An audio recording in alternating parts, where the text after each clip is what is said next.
పక్షులు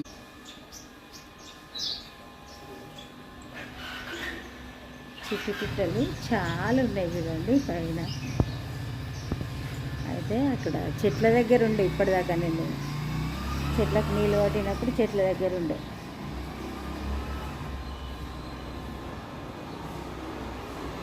హలో అండి, నేను అరుణానందగిరి.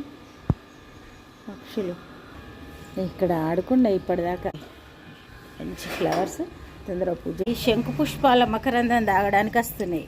చూడండి, శంకు పుష్పాల మకరందం తాగుతున్నాయి చిట్టి పిట్టలన్నీ వచ్చి.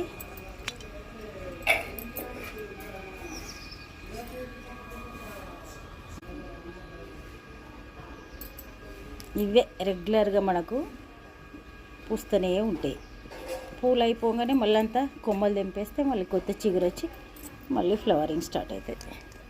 నిత్య పూజకు నాకైతే ఈ పూలు చాలా ఉపయోగపడుతుంది. అవి చూడండి, ఇక్కడ ఉన్నాయి చిట్టి పక్షులు చాలా వస్తున్నాయి ఈ సీజన్. అగో ఇవి ఇవి మన ఈ చెట్ల మీదకే వస్తాయి.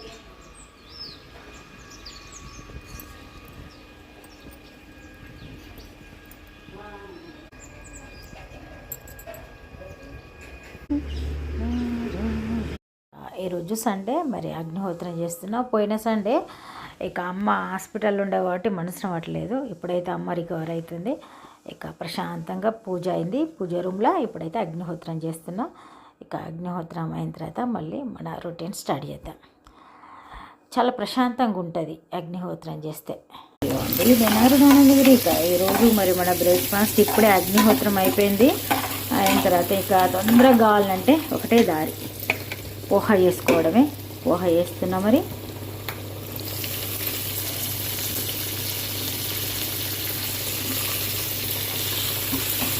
పోహ అయినా ఉప్మా అయినా సేమియా ఉప్మా అయినా ఇక ఇదే ఇన్స్టెంట్గా టక్క చేసేది.